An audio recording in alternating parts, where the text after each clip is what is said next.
Hello, good morning, everyone. Today is Saturday, the 21st of February, 2015. I'm Anna Koyman in a Fox News alert. Just one day after the U.S. revealed how and when we will fight ISIS, reports the Pentagon doubting it will even work. I really believe that this defaults to a political decision by an administration that wants people to believe that it is doing something when actually they are not doing anything. So why are we already second-guessing our strategy? Ben, so much for that three-day summit on terror. The administration is now enlisting you to find solutions to fight, quote, violent extremism. Let's just ask the Twitterverse. Next up, Tinder. One of NASCAR's best is out just ahead of the Daytona 500. Kurt Busch suspended indefinitely. We're live in Daytona with the breaking details. Fox and Friends begins right now. This is Danica Patrick, and you're watching Fox and Friends, the best show to get your motor running. Oh, yeah. We're glad Danica Patrick is watching this morning. We're glad you're watching. Good morning. Oh. And we're going to check in with Rick Reichmuth out at the Daytona 500 a little bit later. It's so cold out that Anna has lost her voice. It's even sexier than usual this morning. And by the end of 4 hours, we'll see if... It's unbelievable. Don't turn that dial. First, we have a Fox News alert for you. Just one day after laying out a pretty precise plan to take back Mosul in Iraq from ISIS, new reports reveal the Pentagon is now doubting that will even work. So the plan, of course, is to use Iraqi troops, mostly Shiite, to take back Mosul, the second biggest city in Iraq, which is a majority Sunni city. And people with deep knowledge of Iraq, like a lot of military officers who serve there, say, no way that's going to work. Right, because of those deep sectarian differences there in Iraq, and also because of the timeline.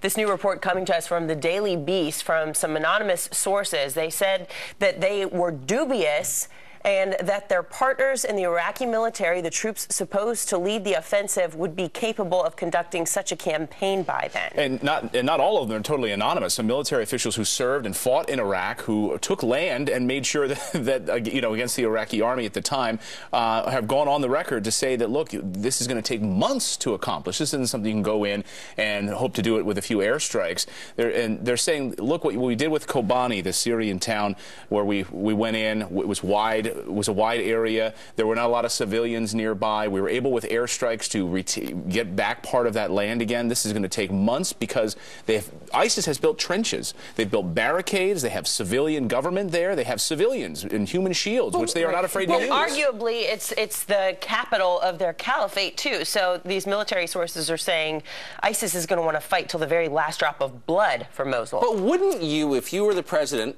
or the president's national security advisor, Susan Rice, wouldn't you go over to the Pentagon and ask people who actually knew a lot about the area, do you think this will work? I mean, they don't actually know anything, apparently, at the White House, but a lot of people over across the river in Virginia at the Pentagon do, but apparently no one asked them. Well, you brought up a great point, which is that obviously it's Shiite troops would be used to go and try to reclaim a Sunni city. So would Shiite troops be willing to give up their lives to go and get a city that's mostly a Sunni city? Is all of this just part of a bigger, grander master plan that's, hey, look at this shiny thing over here, and really we're not doing the shiny thing over here, we're actually going to do this instead? Lieutenant Colonel Alan West has some thoughts on that. Listen to this.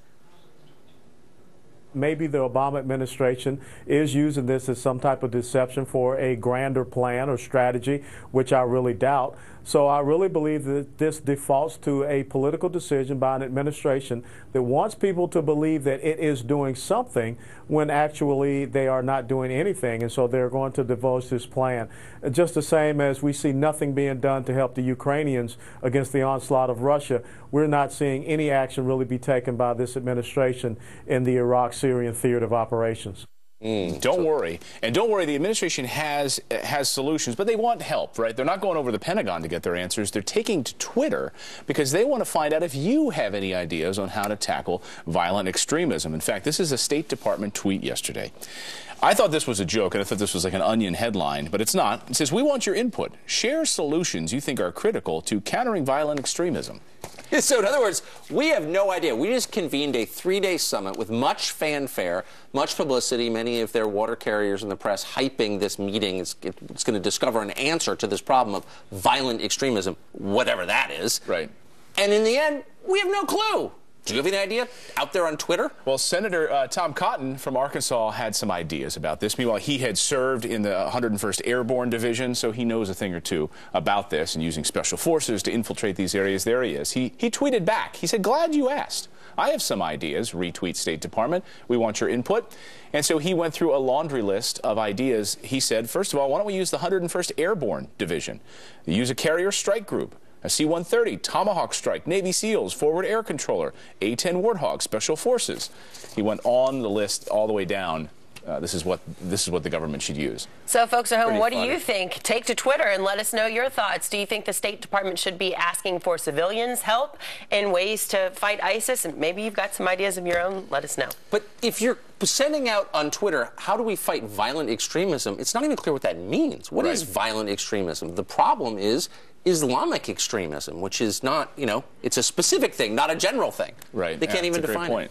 Let us know what you think. Friends at foxnews.com, and you can weigh in there via email or FF Weekend on our Facebook page. Of course, we are following some other stories for you on this Saturday.